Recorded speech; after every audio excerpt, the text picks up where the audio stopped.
بسم الله الرحمن الرحيم.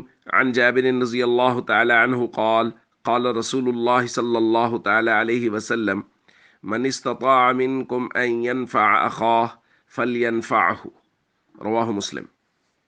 نبی کریم صلی اللہ علیہ وسلم نے ارشاد فرمایا، جو شخص اپنے بھائی کو فائدہ پہنچا سکتا ہو اسے چاہیے کہ وہ اسے فائدہ پہنچائے۔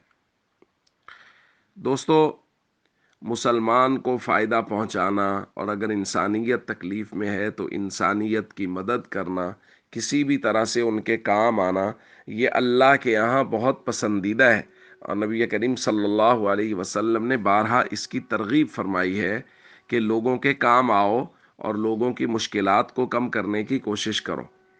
اس لیے ہم سب کو چاہیے ہم اپنے ارد گرد دیکھیں، ہمارے ارد گرد اگر کوئی شخص مشکل میں ہے اور ہماری کوشش سے وہ آسانی کی طرف آ سکتا ہے تو ہمیں اس کی کوشش کرنی چاہیے۔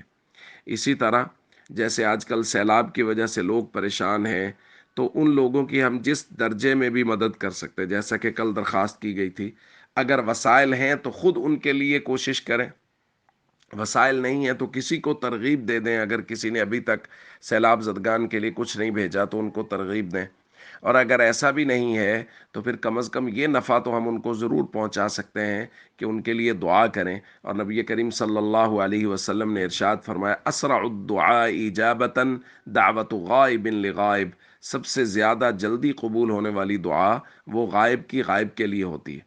تو اس لیے کم از کم یہ ہے کہ ہم اپنے ان مصیبت میں پھنسے ہوئے بھائیوں کو اپنی دعاؤں میں یاد رکھیں۔ السلام علیکم ورحمۃ اللہ وبرکاتہ۔